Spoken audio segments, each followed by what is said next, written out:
Assalamualaikum and hi everyone. My name is Nur Syafiqah Nabiha binti Muhammad Basir and I was an ex-student from Sekolah Agama Mahat Pontian Johor. As for my motivation to enter law school, it is because my uncle is a great lawyer and I am interested to be a lawyer like him too. As for my plan after finishing diploma, I would like to pursue my studies in law to a degree level. As for my career interest, it is of course to be a lawyer like my uncle too. And lastly, the skills I have gained this semester is my social skills and also my pronunciation skills. It is because this semester have taught me a lot about being socializing with people, and also I have been through a lot of presentation this semester and hopefully I could be a better person afterwards. Hi and Assalamualaikum warahmatullahi wabarakatuh. My name is Nur Dana Zamira binti Zamri. I graduate from Sekolah Menengah Kebangsaan Agama Pahang in Muazzam Shah Pahang. So, my motivation to enter law school is because I inspired from my parents as they both law school graduates and my father is a lawyer. So, it has given me such inspiration to become a lawyer. And he has given me such support to enter in this field. So, inshallah, I want to become a lawyer like him too one day. So, after I finish my diploma, I plan to pursue my studies in double degree, which are in bachelor degree in law and Sharia law. And I want to become a lawyer in criminal matters and Sharia matters. So, in this semester, I have gained a lot of new skills, such as I have improved my English skills, improved my English, and I get to be more confident when I talk in front of a lot of people, as I have a lot of presentations in a week. So it helped me to improve my speaking skills. My name is Tijan Hasina binti Maswari. It was located in Kelantan. The name was Mahat Muhammadi Perempuan Kota Baharu.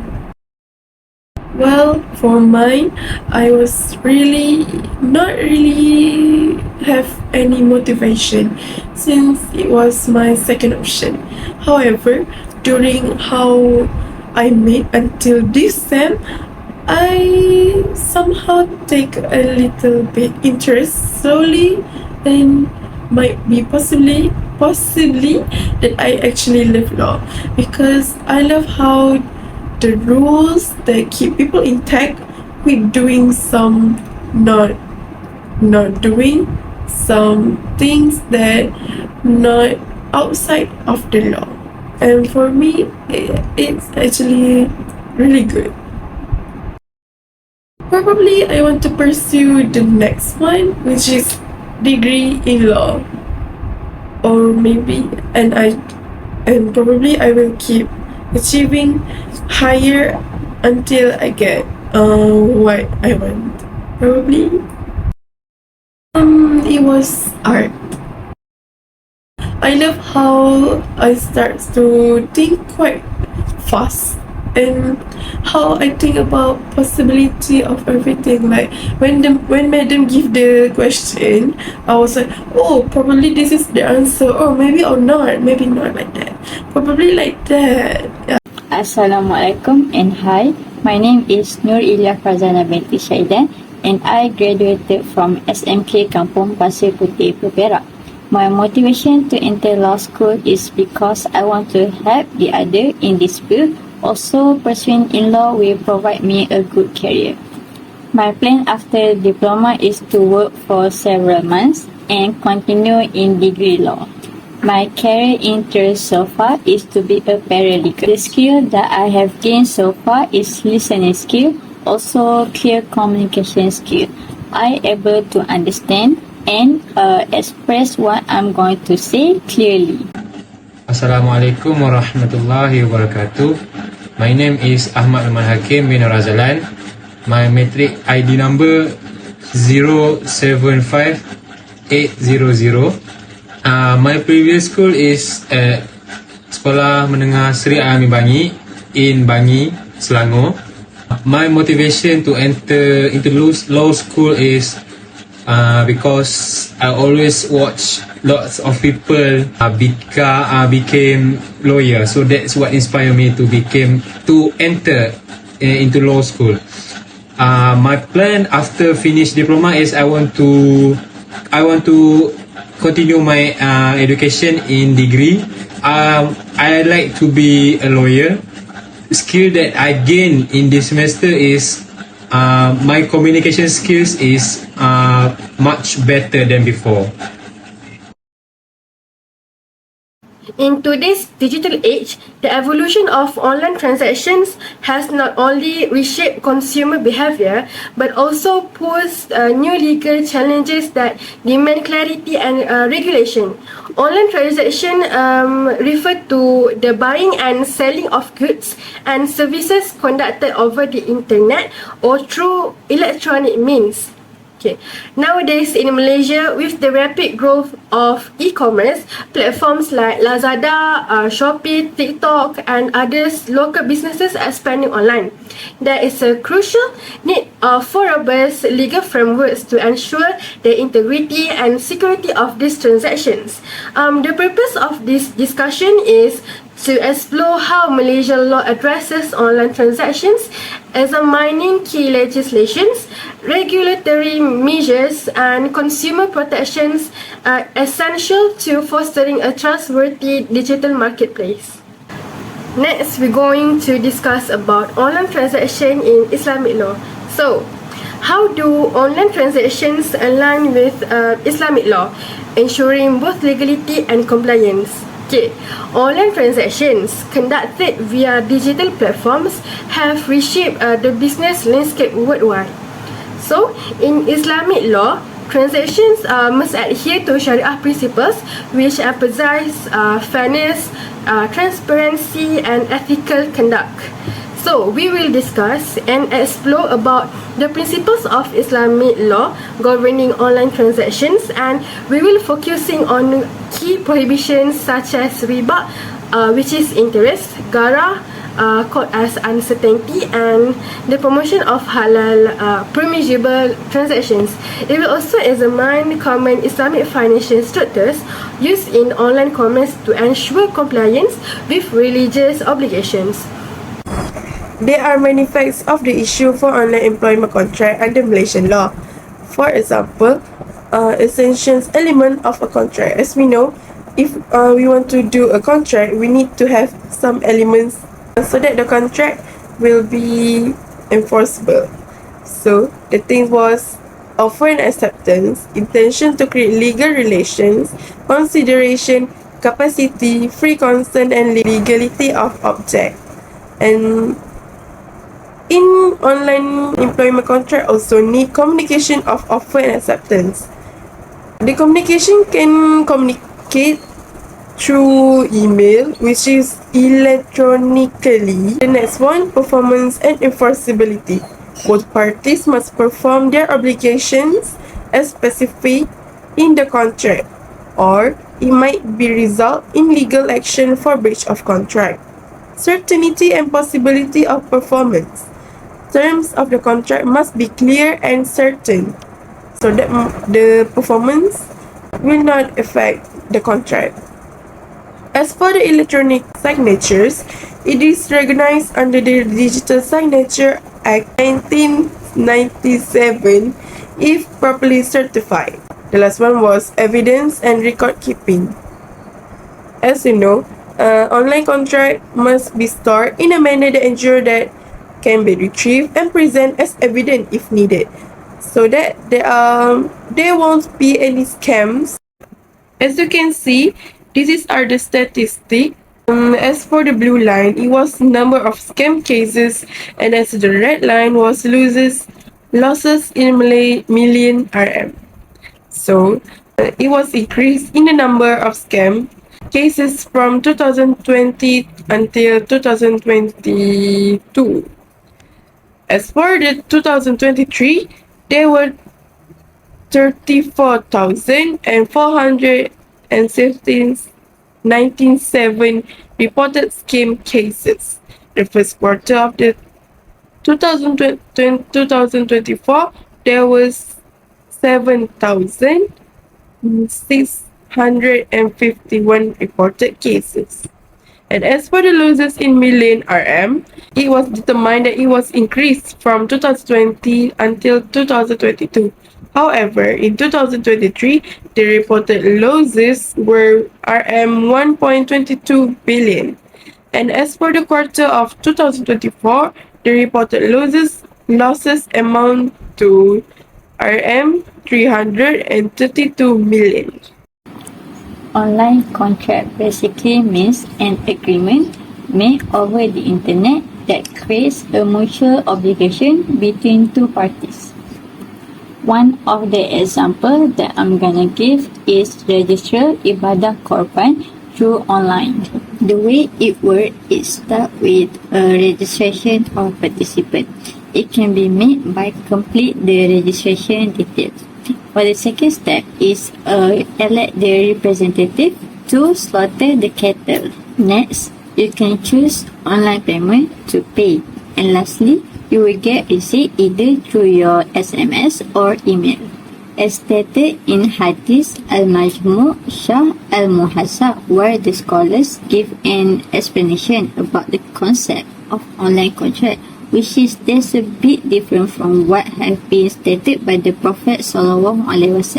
In Salam's buying and selling concept, the buyer will first give money to the seller. Then the seller will order from the supplier or the manufacturer, and then lastly the seller will hand it over to the buyer at the appointed time. The hadith says that and salam is a buying and selling that is required, in contrast to the prohibition of the Messenger of Allah, peace and blessing be upon him, regarding selling things that he does not own, because the owner of the property wants to buy fruit, and the owner of the fruit wants money before at the time to hand over the fruit to him. So there is a buying and selling of salam to fulfill community needs. This shows how online contract works and its validity. This is according to the opinion Mufti of Malaysia, where they say buying and selling with the concept of pre-order is the closest with the concept of buying salam, and this is agreed by the fuqaha and the jurists about its necessity. Next, we will discuss about the legal provisions under Malaysian law and also Islamic law about online made contract. First of all, as for the legal provisions under Malaysian law about online contract, we may refer to the Contract Act 1950, where the Contract Act 1950 has outlines the fundamental principles of contract law in Malaysia, which apply to both traditional and online made contract. This included offer, acceptance, consideration, and also intention to enter any legal relations. As for the first one, we may refer to the sections 2A and 2B, which has defined of what constitute to an offer or acceptance, which are foundational for any contract, and it is required to form any contract, including any contract that form online. Next, we also may refer to the section 10 and 11, which has specified about who is competent to enter a legal contract. These sections apply to online contract as well, as it is needs to be done to ensure that the parties have legal capacity to enter contract. The last one, we may refer to the section 13, where it has ensures that all parties of a contract must have a free consent to avoid any fraud, misrepresentation, or any coercion or undue influence is made when reforming a contract. Next, we'll go through the legal provisions under Islamic law about forming an online contract. First of all, there are 6 fundamental principles of Islamic contract law, which is the first one is mutual consent, offer and acceptance, certainty, prohibition of riba, lawful object, and the last one is fulfillment of obligations. As for the first one, which is the mutual consent, or is called rida under Islamic contract law, both parties of the contract must be entered into a mutual consent of all parties that involved. This applies to any online contract as well, to ensure there is no coercion or any undue influence by the time the contract was made. As for the next one is the offer and acceptance, which has been called as ijab and qabul under Islamic contract law. An offer or an ijab or an acceptance, which is called qabul, must be clearly communicated. In the case of online contract, this can be done through any electronic messages, emails, or any digital signatures, as long as the offer and acceptance communication was made into a contract is clear. Next is certainty. Certainty is called gharar in under Islamic law, which is Islamic law prohibits any excessive uncertainty or gharar in any contracts. Online contract must provide clear terms and conditions, including price, quality, and delivery details to the customer to avoid any fraud or misrepresentation made by the time the contract was formed. Next is the prohibition of riba or interest.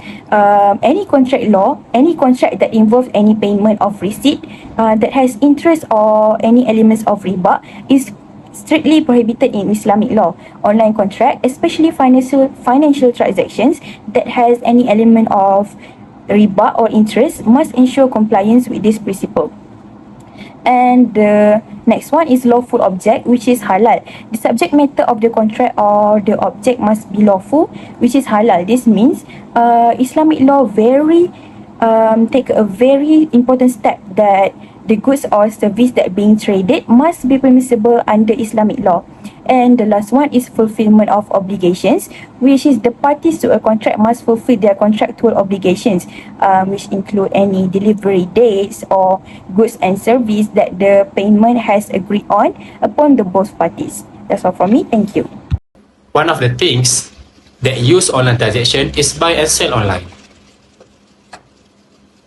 Islamic jurisprudence, the Hanafi school permits the purchase of unseen goods, validating the transactions regardless of whether the goods meet specific characteristic, leaving the decision to proceed or withdraw to the buyer.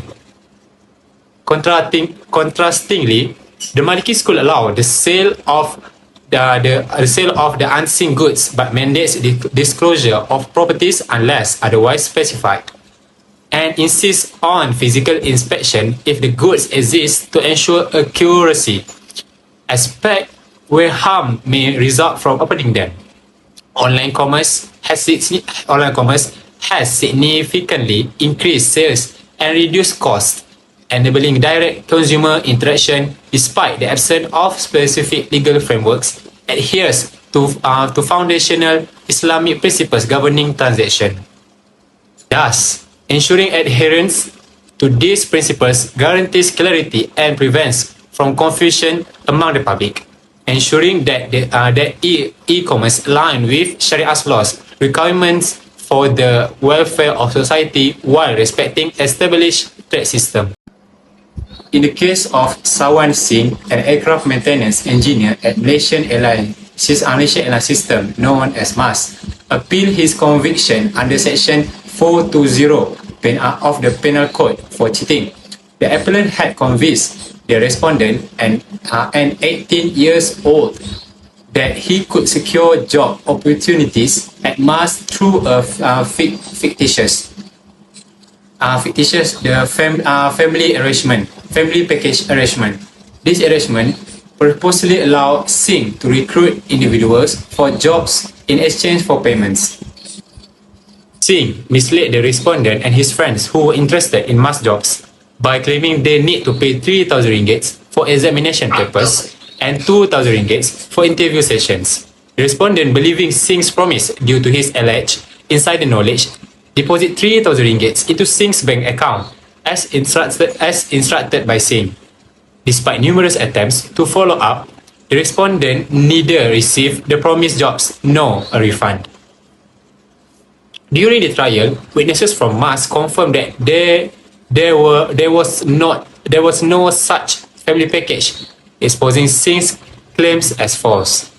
The Sessions Court subsequently found Singh guilty of cheating for deceitfully including the respondent to part with 3,000 ringgit under false pretenses.